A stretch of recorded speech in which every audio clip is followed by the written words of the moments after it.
Thank you very much. We continue our journey through Europe with a particular focus on its eastern part.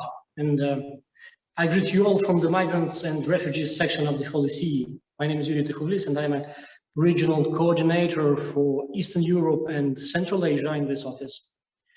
In my short reflection, let me draw your attention to the question of human trafficking on the web, which has increased rapidly in the last year. During the anti-COVID restrictions, cases of sexual and labor exploitation have grown so drastically that human trafficking became the second most profitable criminal activity worldwide, pushing the illegal trafficking of weapons down into third place. While Eastern Europe remains the predominant region of origin and transit for victims for sexual and labor exploitation, for forced begging and illegal removal of organs, unfortunately, the new forms of exploitation via the internet are on the rise and have a direct impact on the whole European continent. Because of the quarantine measures, the use of web resources has accelerated as a preferred means for recruitment and exploitation of victims. Perpetrators have adapted rapidly to the situation caused by the pandemic. In fact, even while law enforcement agencies have become better at controlling exploitation, online recruitment is spreading as the most common way to engage new victims. Unfortunately, children and teenagers are the most vulnerable groups of people who may fall victims to trafficking via the internet. Several factors help traffickers to lure minors, and I think have to be acknowledged as wide as possible in order to be prevented. These young people lack awareness or knowledge about the risk of online criminal activities. They may have a history of abuse or depression. Parents do not monitor adequately their online activities, or just because they have a poor relationship with their parents and educators.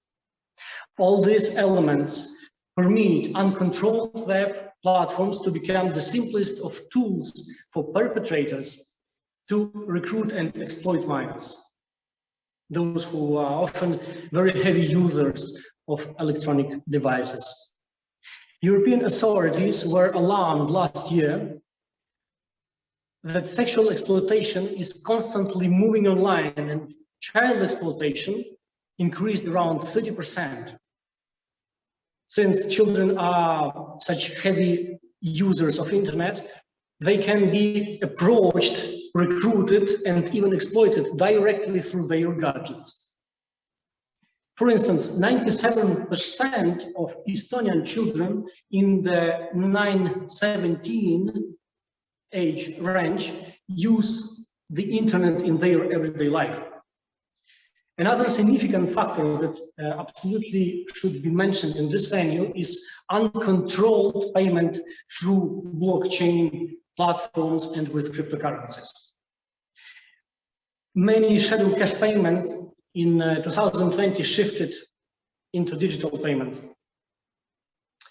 While some online platforms oblige their clients, like senders and beneficiaries of remittances, to identify themselves, regrettably still persist a number of crypto exchangers and other virtual asset service providers who do not request identification from their customers.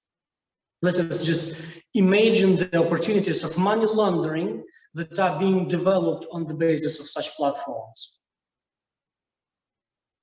Migrants along the Balkan route who accept the promises of smugglers on the internet often fall victims of criminal trafficking chains and end up being exploited.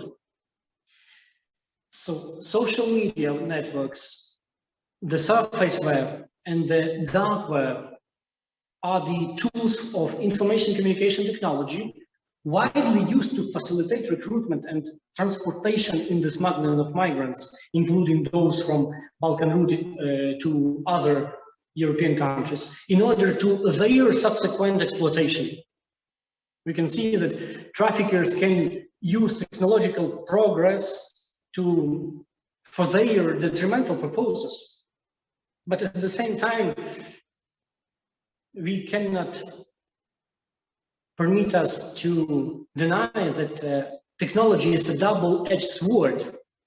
All the actors engaged in counteracting trafficking, like law enforcement authorities, civil society actors, and faith-based organizations, can leverage technology to combat the plague of human trafficking.